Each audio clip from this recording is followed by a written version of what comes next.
এবার মঞ্চে আসছে আমাদের ছোট্ট ক্ষুদে শিল্পী প্রশংসা সাহা।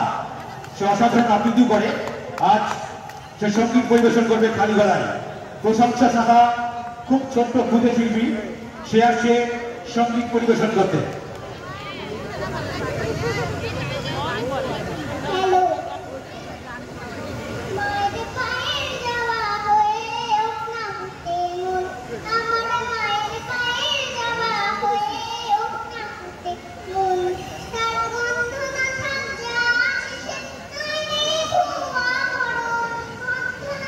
মাইকে জোর নেই নাকি? মাইক তো ঠিক আছে, সাউন্ড ঠিক আছে।